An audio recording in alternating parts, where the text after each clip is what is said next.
Hello, everyone, and welcome back to Spilled. As always, we're your hosts, Kendall and Delaney, and we are bringing you history's hottest gossip every other Tuesday. Now, I'm very excited about this one because we are taking our very, very first audience suggestion for a topic. So we write down every single suggestion we get from you guys. And if you have any ideas that you think would be either a topic that's really interesting, that you want more people to know about, or a topic that you just want to learn a little bit more about, we'll do the research for you, girl. Go to the links in our bios. You can go to the T box and leave your suggestion. Today, we're going to be going balls deep into the castrated choir of the 17th through the 19th century Italian Catholic Church. Mic drop, or as I like to say, ball drop. Hey! But all jokes aside, guys, this episode is going to be anything but boring, so per usual, sit back, grab your popcorn, grab your boyfriend, grab your girlfriend, grab your whoever, and sit back and relax and enjoy the bumpy, ballsy ride. You have me by the balls, sister. Will you give everyone a little context, like what's going on in the world? What's going to make this make a little bit more sense for everyone? All right, so I said that we're talking 17th through the 19th century, but the Castrati, which we're going to get into, flourished in the 17th through the 18th century in Italy, okay? So to give you guys some context, Italy at this point was still the cultural center of Europe. Think kind of back to Roman times, how Rome was the center of artistic exploration, academic exploration, and all of the above. That was Italy at this point in time. And indeed, they were undergoing a complex artistic flourishing and opulent architecture. Guys, this is the period where we get all the good architecture. We have Baroque and the rise of neoclassicism. Think St. Peter's Square. And the fun thing about this is that this was heavily supported by the Catholic Church in an attempt to counter the Protestant Reformation. So, fun little fact to tie in today's episode. Now, politically, geographically, however you want to think of it, Italy was not a unified country, okay? Rather, it was still a patchwork of these independent, foreign-dominated states. This will change later on. However, this resulted in a very, let's call it a severe political fragmentation, to say the least. And as we got into the 18th century, it marked the beginning of the Italian Enlightenment. And guys, I want us to think back to our favorite Enlightenment thinker. Makes me think of a little freaky Frank, if you guys know you know. Frank the Tank, our fave. Today, we're mainly going to be looking into the church and the choir of the Catholic Church in Italy throughout this time. All right, so now that we've covered that, let's talk boys. Well, I feel like if you've ever observed a group of teenage boys left alone to their devices for too long, shit gets kind of weird. So I'm very curious to understand a little bit more about how the Castrati came to be. Well, I am glad I am here to answer your questions, Kendall. Let's get into their origin story, shall we? We shall. All right, so, right, how did the idea of this come up? I'm sure everyone's like, okay, why, right? The main issue at hand was that the church was struggling to find falsetto singers, okay? They wanted to fill these soprano, alto roles within their church choir. They didn't know about me? They didn't hear me, did they? Now, keep in mind, guys, the church heavily believed and still believes that music reaches God, and it's a very important factor within the practice of the religion, okay? So this wasn't just like, oh, we want nice music in the background. It was, we need to please the Lord, okay? That's what their motive was behind all of this. Now, the issue that they quickly ran into is they got some falsetto singers, often from Spain, and, you know, their voices were good, they were beautiful, but they were widely considered, and I quote, thin and artificial by the Italians. Damn. Yeah. So their standards were quite higher, right? And if we're thinking thin and artificial, which, by the way, really sounds like modern day beauty standards. Yes, it does. Clock it. And so, you know, after this failed attempt of trying these Spanish falsetto singers, they moved to prepubescent boys. Naturally. I mean, honestly, first thought. Right. Easy. Okay. Spain, falsetto singers. Let's go to boys. It's the Catholic Church. I mean, they hired like Deloitte, KPMG, one of the big four, and they were like, how can we get this? And they were like, for $4 million, we're going to tell you to go to teenage boys. That's what you do. So the issue then with the prepubescent boys is that their voices were beautiful. They loved the tone that they could reach, but it changed with puberty. Number one, as the boys got older, with pretty quick, right? By the time they were like trained, their voice was already changing. That and their lungs, like they didn't have the capacity to sing in a church choir as young boys. So that didn't work either. And so at this point, they're thinking, okay, so we have these male falsetto singers from Spain. They were pretty good, but it wasn't angelic enough, but they had the power. Meh. Then we tried the prepubescent boys, and they had the voice, but they didn't have the power. Aha! I know what we do. We prevent them from turning into men. Oh my God. But like hormonally speaking, okay? So just for clarity, I'm going to go into the Oxford definition of castration. So nobody's confused here, because I was, to admit, just a little bit, right? Like what are they removing? Where, you know? All right, it is a noun, and it is the removal of the testicles of a male animal or man. All right, let me just translate this to make sure I understand what's happening here. They cut their balls off. Yes, yeah, for lack of better words. Mm-hmm. Okay, but they like didn't cut anything else off, right? No, they had the shaft. Oh, okay. For, again, a lack of a better word. Yeah, but no balls. No, I have a full-time job, so I can't say that word, but... Well, I can. Hey. Can't say that word on a podcast that we're just blasting out to the internet. But okay, so they took their balls off. Then what? Well, actually, first of all, maybe how? Everyone's always felt like this once or twice, you know, where you're like, what would happen? You know, this guy's really pissing me off. What would happen? Tell the ladies. How would I do it? How would I do it? Hypothetically. Well, what they did is they typically got boys anywhere from an age 8 to 10 years old. Okay, you got to get them before they drop. That's the trick.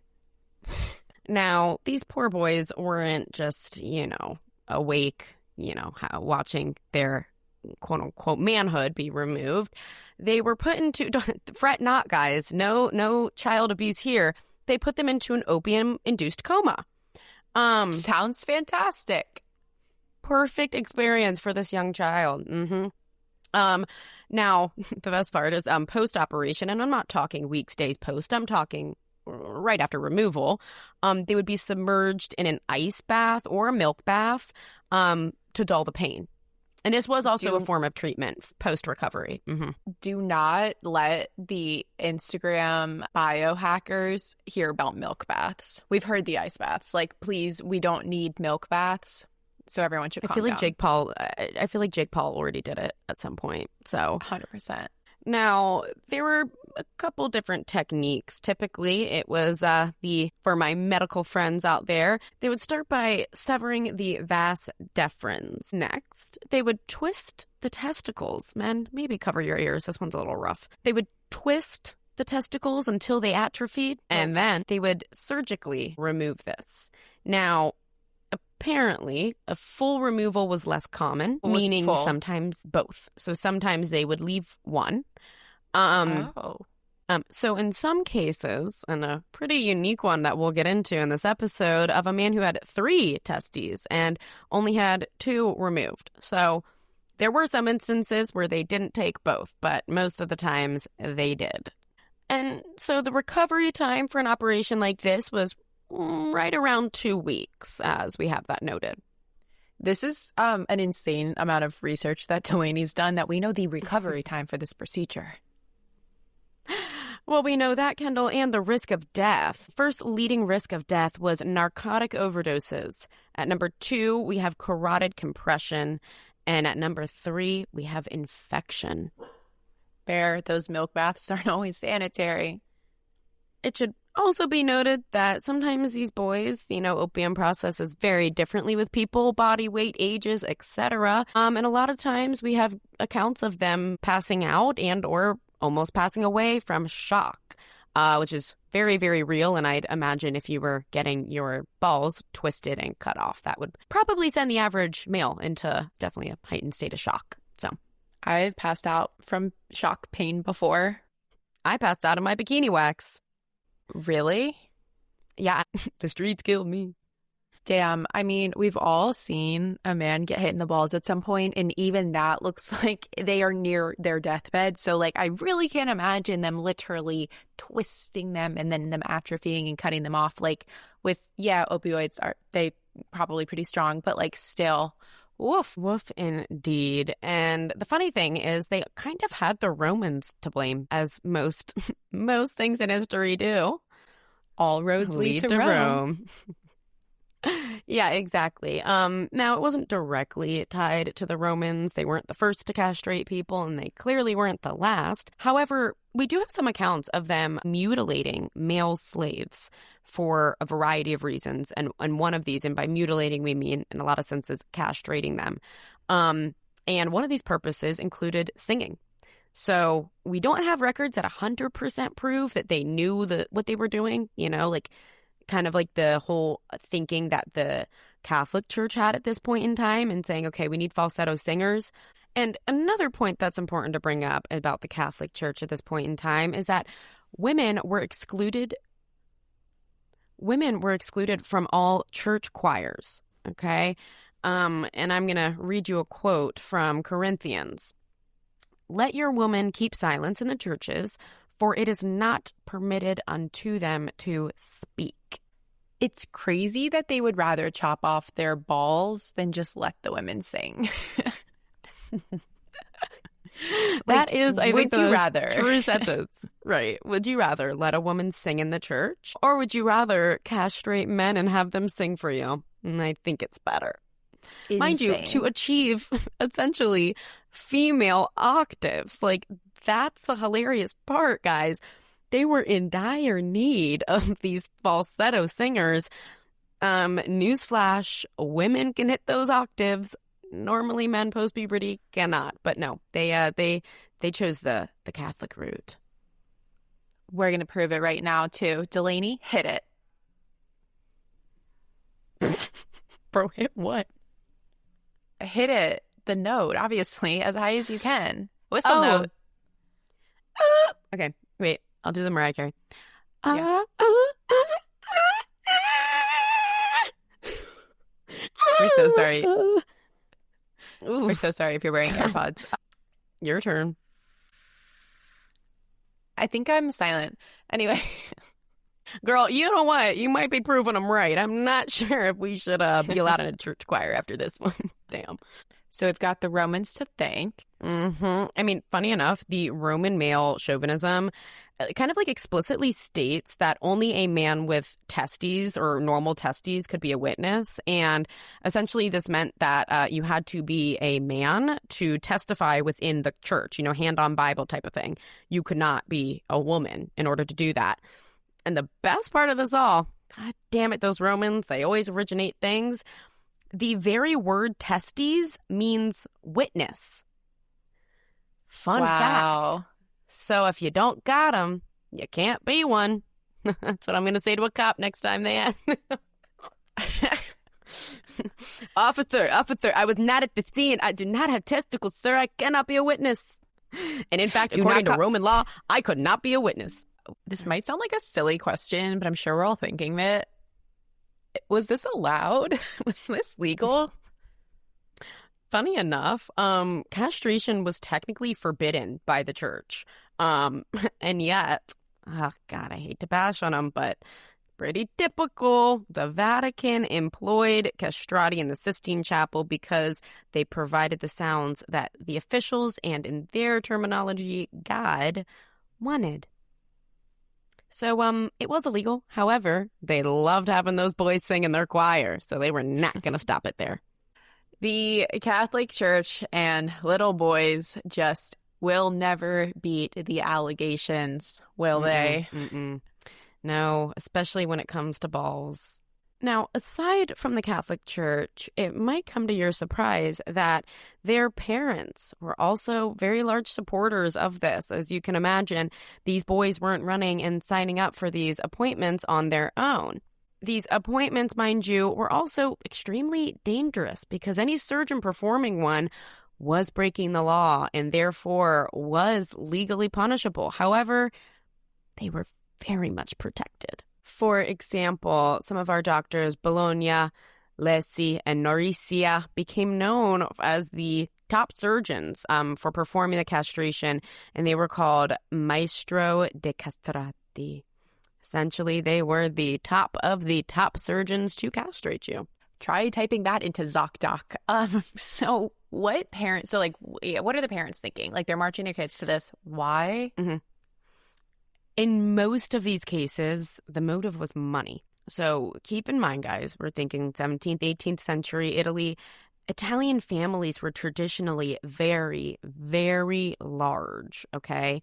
And this didn't mean that they were large in the sense that there was 5 older siblings and 5 younger. No. This could mean up to 10 children a year apart from each other at a time, young, a lot of children. And many of these, especially if they were on farms, were unable to sustain that many children, to feed that many children, and to house that many children. So that meant that this was an insanely great opportunity. They were able to send their boy into the city and let not only the church house him, but let the church raise him. Each one of these castro were sponsored by a cardinal, and in which they either lived within the church or lived with said cardinal, which was also typically within the grounds of the church. And so what this meant for the families was not only it's one less mouth to feed and bathe and etc., but this meant that they were truly giving their son an incredible opportunity to be in a city, to be raised within the church, and to make a profession at a very young age. For these boys, it's either you worked in a farm or you worked at your father's shop, or this was hard labored work. That was the other option. But then they were given an out. It was, hey, you have a pretty good singing voice. Let's take you to the city. You're going to have this operation done. And listen, we don't know the insider. Did they tell the kids? Remember, procedure was typically done at around 8 to 10 years old. So we can assume, you probably remember things from when you were 10, even if they're minor. I would think maybe getting your balls removed could potentially be something that you remember, waking up one day and they're gone. And so how the parents kind of got around this whole idea of the sons figuring out was there were a number of excuses that were given, not only to the boy as he grew up, but excuses that the boy gave to other people as he matured into a man. Right? I want you to tell me which one of these you would believe or you would buy. All right, if a guy came up to you, pulled his drawers down, and you see no balls. A, bitten by a dog. B, bitten by a pig. C, bitten by a goose.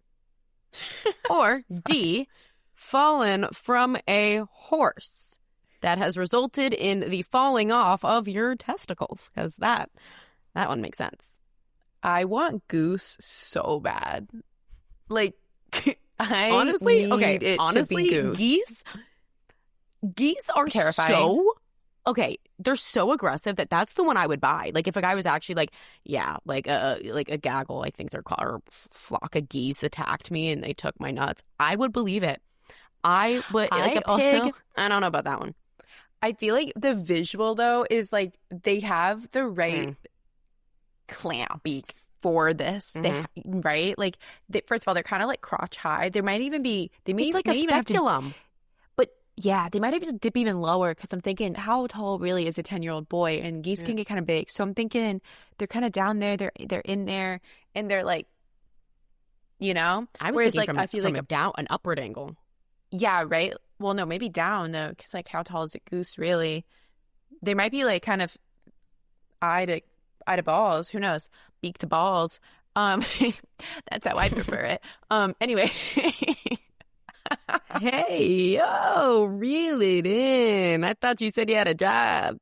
It feels like the goose has the right. That feels realistic to me. A pig, I'm how did you end up in such a compromising position with this pig? Gilbert don't want no nuts. Wilbur. Dog I could get. I feel like dog I understand. Falling from a horse, though. Give me insight on that one. That one, again, if you're a true Spilled fan, reminds me of when I fell off the bike onto the handle and I thought I popped my cherry. So I believe that one, too. For women, if they fell off the horse, you actually lost your virginity. And then for men, you lost your balls. So very dangerous. Easy. Welcome to 18th century Italy, boys. Yeah, Kendall and Delaney teach sex ed. All right, so aside from the various excuses that they gave to explain this minor abnormality in them, there were other physical and kind of medical consequences that came with young castration, as we can imagine. For starters, they had a lack of testosterone. Now, this was kind of the point. Again, the whole idea was that they weren't going to go through puberty, and this was going to help them maintain their vocal range through adulthood. However, this also meant that their bone joints never fully hardened, or they didn't harden normally. So this resulted in a lot of bone structure deformities in a lot of the men, especially within the face. This meant is that the face remained rounder, more baby-like, and more feminine. So they didn't get that defined jawline. They didn't get those hard features that typically come with puberty within a male. Did someone cut my balls off? I have soft features. Fun fact, I have such soft features, apparently, that someone swiped up on my Hinge. And yes, I am single, everyone. And they told me I looked like the kid from Up. So. Ouch. Aside from all of that, just to make things even better, this also resulted in extremely long limbs, which I kind of thought went against the whole idea of like not going through puberty, but I guess it goes, and I was reading medical records, guys. This was confusing here. It goes into all the hormonal imbalances that they've got going on post this procedure. So long limbs, barrel chests, and unusually large rib cages. Essentially, we also see a lot of fat accumulation on the hips and on the chest area. A lot of them almost looked like they kind of had breasts slightly.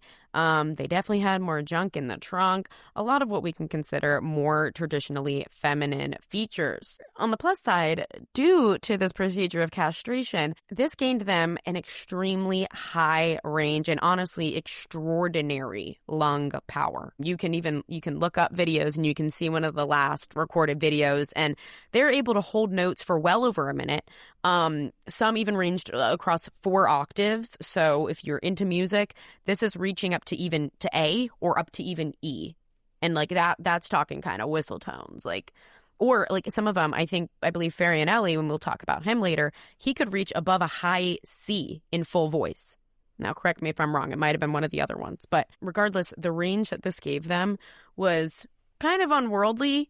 And we can kind of start to see at this point why the church saw their voices as heavenly, as divine, and as extremely desired. Now, something I'm extremely thankful we cannot find on YouTube is the rigorous training that these boys had to go through, beginning again around ages 8 to 12. This was typically, like we've said, in either church schools or conservatories. And again, this was under the sponsorship of a cardinal.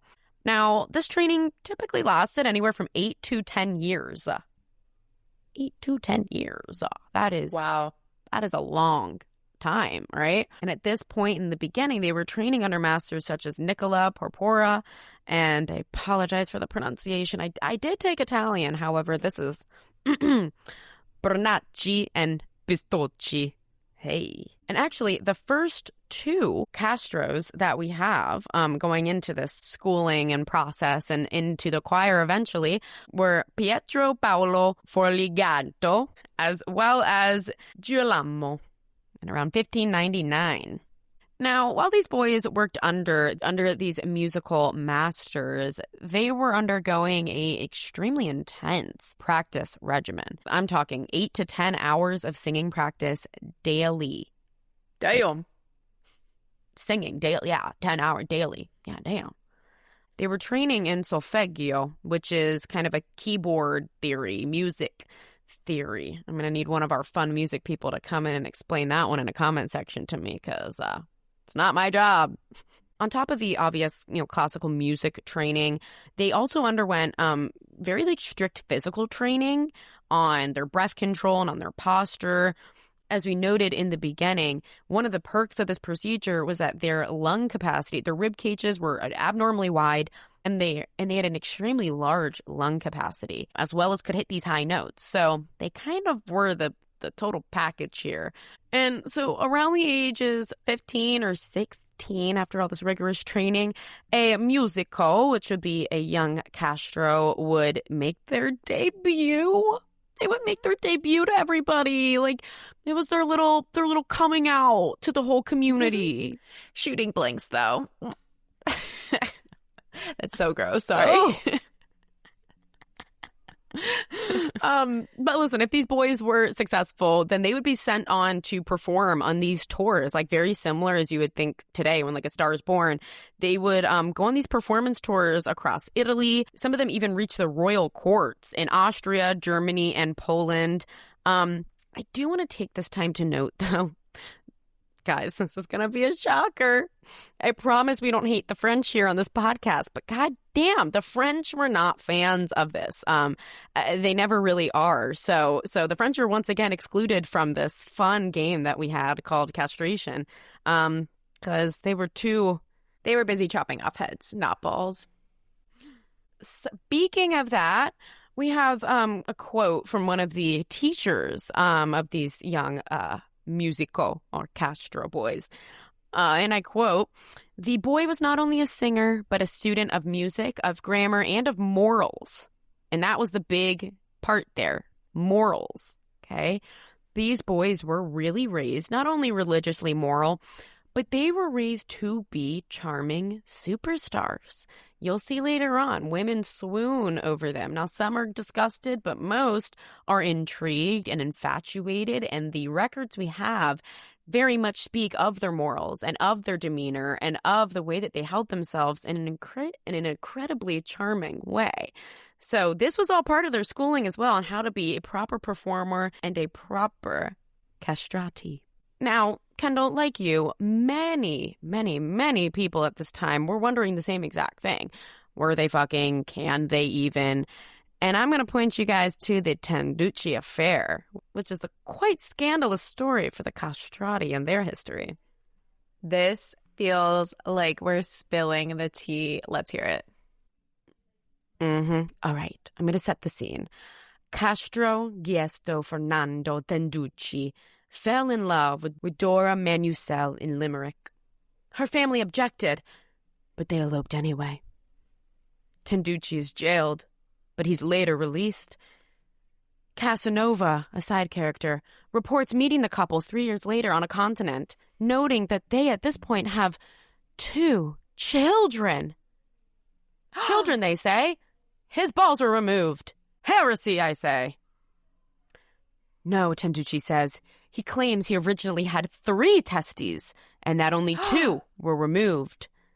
And the third was left still functioning. Gasp. In July 4th, on 1767, the 2 were married happily. But on February 28th, 1776, Miss Tenducci brings a case to annul the marriage.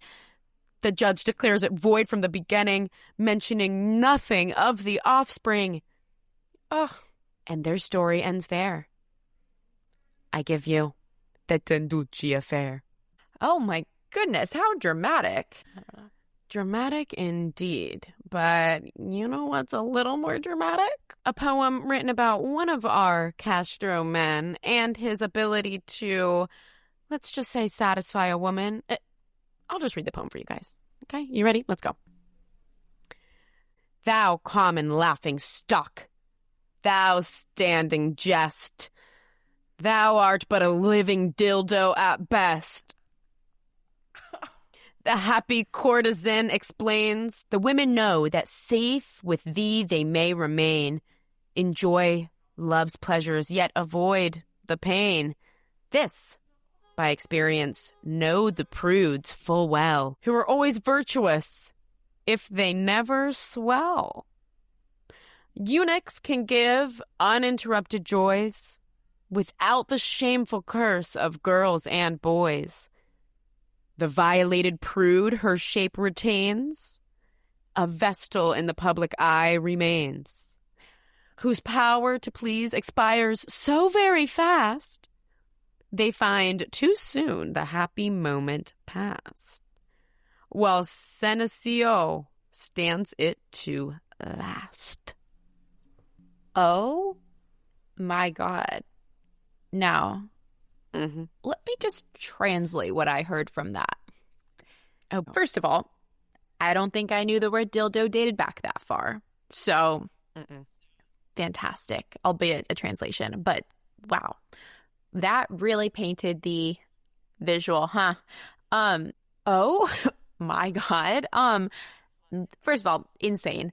I didn't know that the term dildo dated back that far. Sure, it's a translation, but like, wow. So interesting. So, okay, basically what I'm hearing from this is like it's kind of saying what the public is saying, like, oh, they're a laughing stock. But then the women are basically being like, no, no, no. If you remember our Catholic Virgin Saint episode, if there's no risk of pregnancy or the women don't get pregnant, they actually are still virgins. So they're still considered virgins. They're never going to, quote, swell, aka get pregnant. So they're uninterrupted joys. It's not interrupted by pregnancy. And there's no shame because there is no risk of pregnancy. I also, and this might be speculating a bit too far, but she kind of makes it sound like they last longer. And, I mean, according to some records, last longer they did. But I think the, like, funny historical thing we need to note here is the fact that the author of this actually begins mocking his ability to have intercourse with a woman without causing pregnancy. That, in those times, that was embarrassing. That was the bad thing. You know, it's like, bro, like, all right, like, you're going to go have sex with her and you can't get her pregnant? Like, come on, bro. That's embarrassing. That's lame. Why would you, bro, what are you doing? What are you doing, bro? Birds are not meant for that, dog. Birds are meant for more. That's the idea here. He's like, they have these destinies, birds are all bro. over my dick. They have destinies, bro. I mean, like, high key, lock in, bro. Lock in. Like, you can't be banging her if you're not going to get her pregnant. Like, high key, thou common laughing stock, thou common jest, thou art but a living dildo at best, bro. And that's all I got to say. Bars, honestly. Bars. So this forms the argument that frightens a lot of these non-castrated men, that some women may like it better if the man is castrated.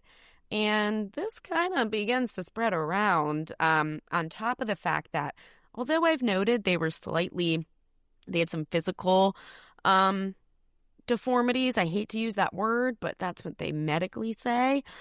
Although we've noted that, I mean, it is also more heavily noted that they were very angelic looking men. They had a very ambiguous look to them, very gender neutral. They actually had both features. They had a lot of these feminine facial features and a lot of the physical feminine features. But then on top of that, they had the male stature. They had these broad chests, these large rib cages, long arms. Typically, they had smaller heads, we have noted. But from most accounts, they were put as pretty attractive men. And especially the ones that turn into superstars like Farinelli were consistently painted and wrote by women about their beautiful attractiveness. Whoa, it is getting hot in here. It's getting hot in here. So chop off all your balls. I am getting so hot. I'm gonna chop my balls off. Hey.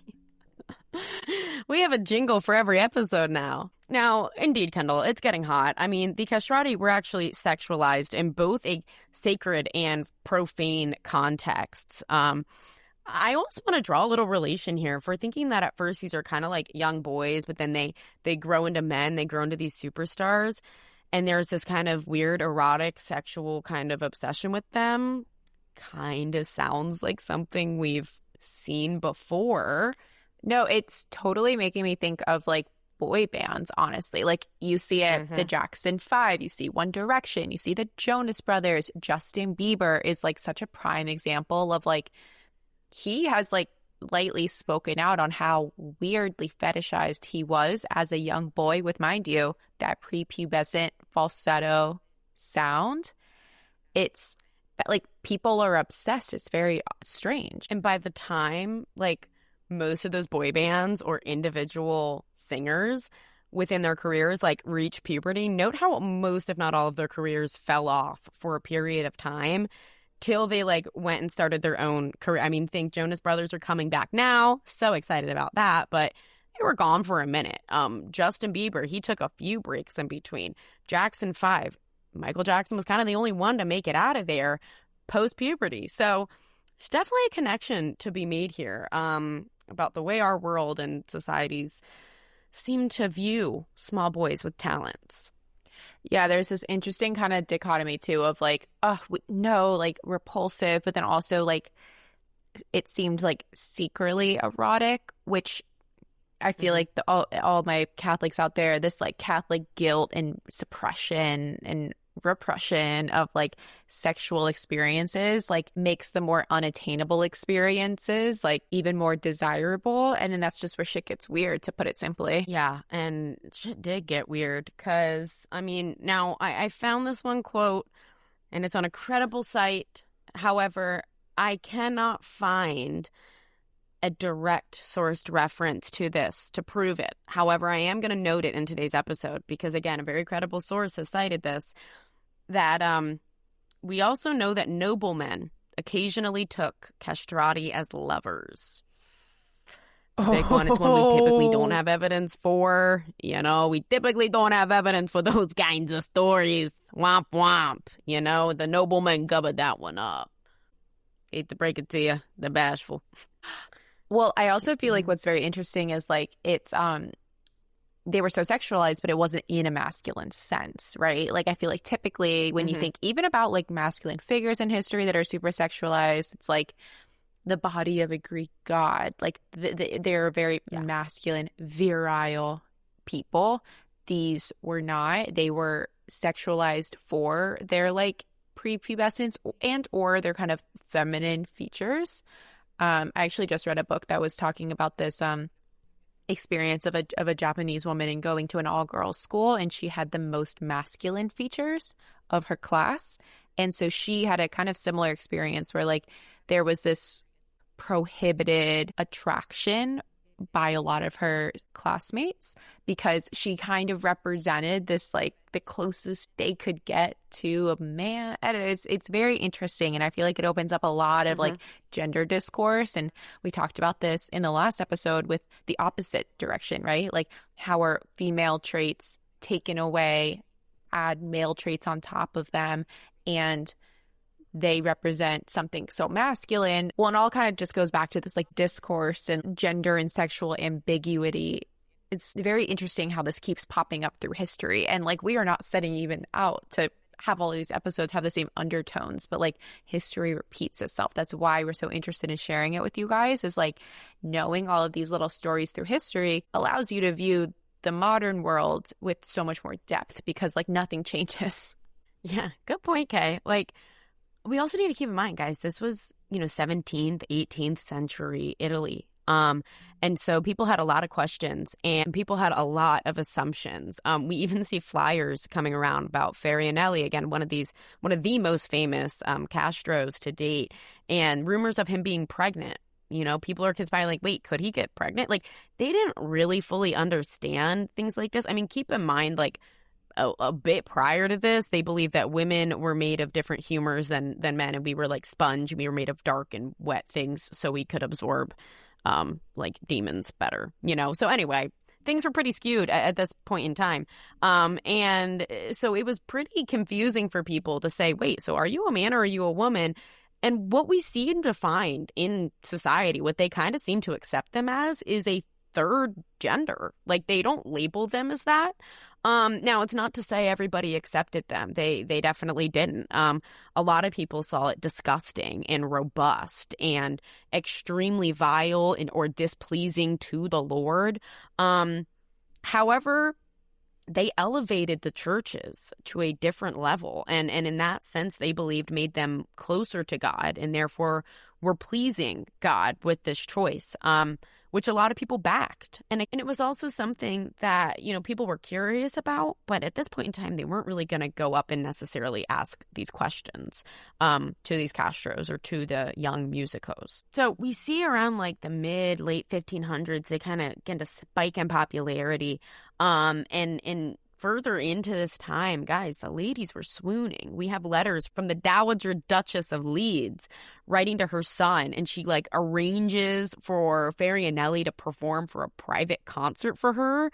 And she's talking about how civil he is and how well bred he is. And she thinks him attractive. Now, was she writing for her son or to her son? We don't really know. But things do start to get a little weird. Like if we can imagine these duchesses that are maybe a little too obsessed with them start to maybe talk to their husbands, who then start to kind of conspire and think, hold on,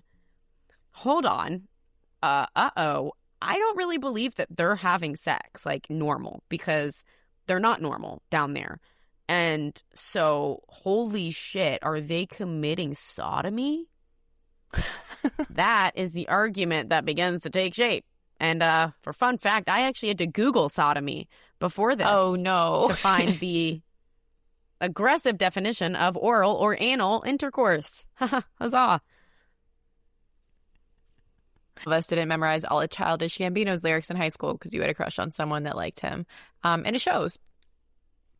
I also want to note, Kendall had a suggestion for like a media idea and was like, why don't you take a picture of your search history and we'll use that as like, and no, okay, guys, because those are some of the things I'm forced to look up within my research. On the school Wi-Fi, no less. Yeah, no, they're probably going to come up and ask me why I've been so focused on male castration the past 2 weeks. But to them, I'll say tune in to Spilled every other Tuesday. Okay, wow. So clearly, like, kind of disrupting the sexual order of these aristocrats, probably not great. Yeah, I mean, listen, noblemen get pissed off because we have a lot of records of them subverting the sexual order by engaging in sex with many noble women. And so what comes from this, as I was saying, is this whole argument around sodomy. And guys, so now we're in the 1700s, and around the late 1720s, we have a pamphlet that kind of notes the popularity of the castrati, but they more prominently argue that the castrati are one of the plain reasons for the growth of sodomy in England. Now, like, we've been in Italy this whole time, right? So you're probably like, hold up, England? What do you mean Wait a England? damn minute. Boys, by this time, 1720, these boys are on the road. They're fucking sea to shiny sea. They're on the road again, these boys. Lads on tour, yeah. Lads on tour in Birmingham, yeah. No, the lads on tour like Breakman, can't it? Yeah, this the Hyperman set, yeah. A.G. Tracy, live and direct, yeah. Right. And, yeah, so the English weren't really like, listen, mate, listen, bruv. The English do not fuck with sodomy, I'm going to tell you that much. Bend it over, let me fuck that. No balls, let me tap that. Damn that ass fat. Yeah, bend over, let me tap that. Yeah, I've got no balls. Scratch that.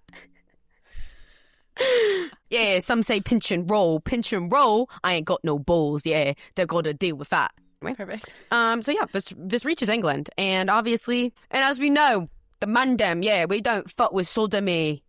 Yeah, especially not in Birmingham, mate. These Italians coming in, and they're doing all this. So yeah, they're accused of sodomy. That's kind of a heavy thing. As we can tell, people are pretty obsessed with their sex lives, with the question of it, and we actually never really get statements from them. We never quite get their perspective in any of these sources that we have. I mean, we have some of them genuinely fighting for their lives, like Tenducci, like, I had 3 balls, bro. You know, they only took 2. Poor kid gets divorced because of it. So we have some records on that sense. But listen, these were men of the church. These were holy men. And holy men at that were devout to the church and their choir. I also wonder, too, like, in thinking about their experience and, like, not filling in the blanks because we don't know it and it's not recorded, but, like, these were young men. And so, like, I could see many different experiences, but just to, like, think of a few of them. One, this might have been great. They might have been going to all these royal courts and getting all this attention by these older royal women. But I could also see an instance, and it's kind of similar to like the Justin Bieber story, where like they were primed. I mean, look, the Catholic Church is notorious for behaving inappropriately towards the young men involved in the church. So I don't want, and I don't know if Delaney has any sources in this, but I don't want to disregard the fact that there is a potential that they had this experience as well within the walls of the church, right? That would then be very like priming type of behavior. And so then they're going to these courts and there are these people with power over them. They are royal that are wanting to do these things with them. I could absolutely see a reality in which this was a very kind of coercive environment sexually. So it would be interesting. I wish we had the documents, but I could see very much these are impressionable young men. They've gone through trauma. They've been very conditioned in the church. And who knows if there was shame surrounding some of this stuff because they couldn't perform sex the way men were expected to at that time, aka get a woman pregnant. Lots of different possibilities, I think, with their experiences. Yeah, like they were superstars, but they also lived, somewhat of a sad reality depending on their story. We know that the Castrati in the social sense never grew up to become either male or female in the eyes of the medical world. They kind of remained in between, and this did affect their mental health, as we assume, except they didn't do that kind of testing back then, so we don't have records of that. But we do know now that castration at that young of an age does significantly impact hormone levels and mental health. And so, kind of the closest personal kind of record that we kind of have discussing how they really felt comes from historian Martha Feldman. She writes a book, The Castro, in 2016, and this kind of tells a story of a Castro who struggles to explain his gender when he's questioned about it. And this leads him to kind of create and invent a fantastical story about being a race of effeminate men born from eggs laid by roosters. That's very interesting to me because basically he had to invent this is very human nature, right? Like he struggled to explain something, invented a story, kind of like put it in that third perspective.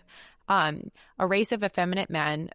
If you guys don't know, effeminate is feminine, right? Like more feminine presenting men born from eggs laid by roosters. Roosters obviously are the male chickens, so they wouldn't be the ones laying eggs. I'm wondering if it's like the eggs laid by roosters, if it's like they were like this because of the men, like the men in the church, they were like this, or if it's more of a commentary on the gender fluidity of like there was questions of if they could get pregnant, like perhaps it was bending all the laws of nature and fertilization and all of that. So you can see how confused they are. Yeah.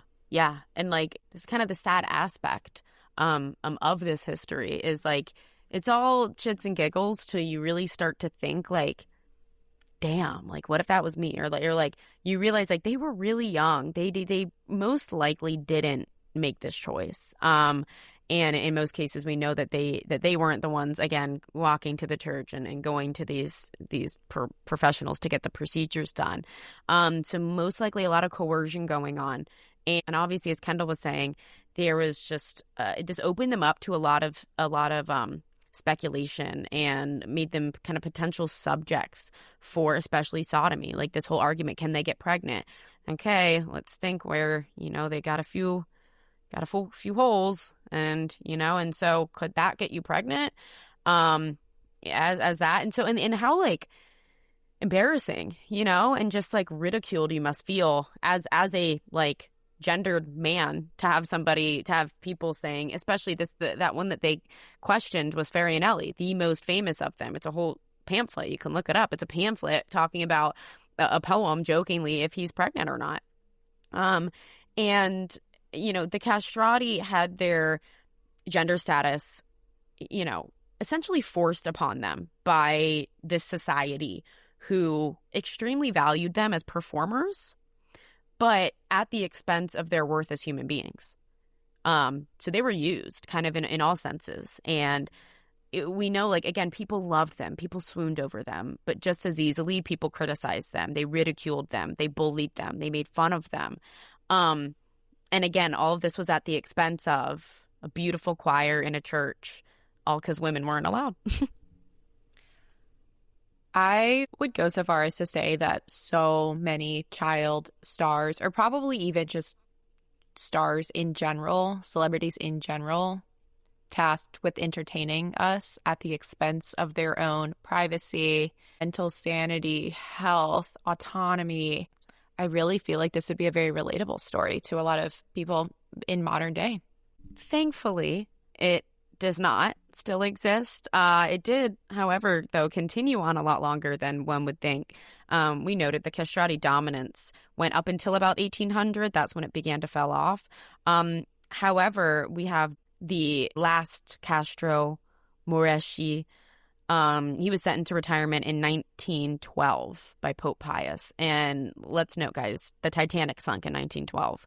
Downton Abbey begins in 1912, that whole story in Downton Abbey. So to give you some point of reference there, that is pretty damn modern. I mean, I know it's quite far from 2025, but if we're thinking in the sense of automobiles, the Titanic, the jewelry, the outfits, the wine, the glamour, everything that comes with the beginning of the 1920s as we get into it, yeah, they were still practicing into then. No, I mean, it's crazy. Like, think about it from the American perspective, right? Like, we have gained our independence, Revolutionary War. We went through the Civil War. We went through abolition. We're about to enter the First World War. Like, World War One. I mean, guys, remember, castration was outlawed in the Catholic Church from the beginning. Sure. It was always technically outlawed. But again, the Church, the Pope, the Vatican supported this, turned a blind eye, and knew what was going on up until, again, around 1912. And it was, again, kind of officially ended before that. But prior to that, actually, there was kind of a halt in everything due to Napoleon's invasion of Italy, April of 1796.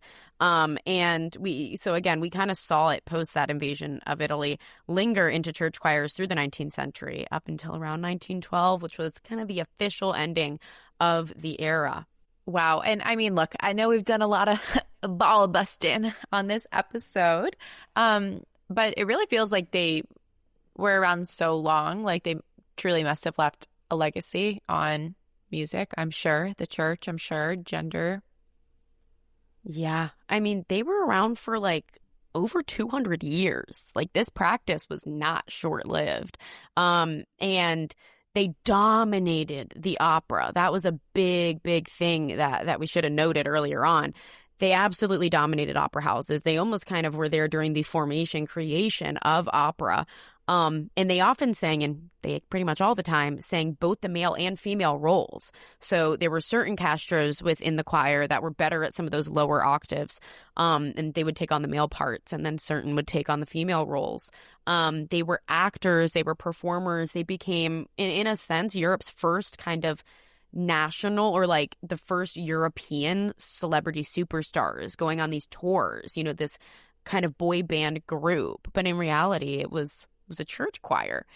You know, I think they stood as kind of symbols of, you know, religious contradiction, bodily and gender exploration, and kind of make you look a little bit deeper for thinking Ben Frank and the Enlightenment. Hey, look into what your church is doing, y'all, because it doesn't always mean it's right. And those angelic voices that you hear might not be there for a good reason. And let the women sing. And let the women sing.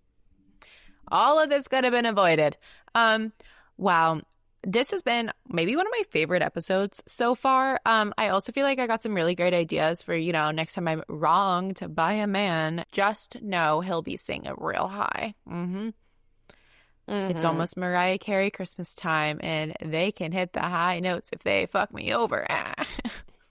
It's almost time. Oh. Last episode was an Etsy Witch. We're going medical this time around. Watch out.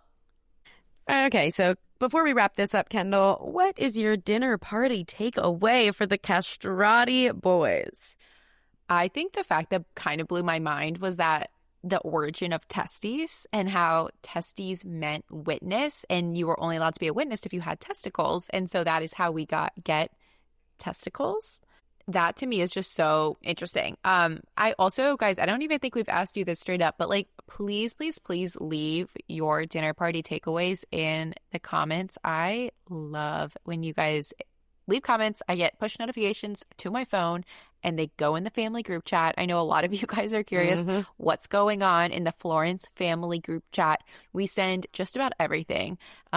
So sometimes it's our sister in a morph suit. Sometimes it's you guys being super sweet in our comments. So yes, please leave your dinner party takeaways. You can also comment them on TikToks, whatnot. We're at Spilled History on all of the channels.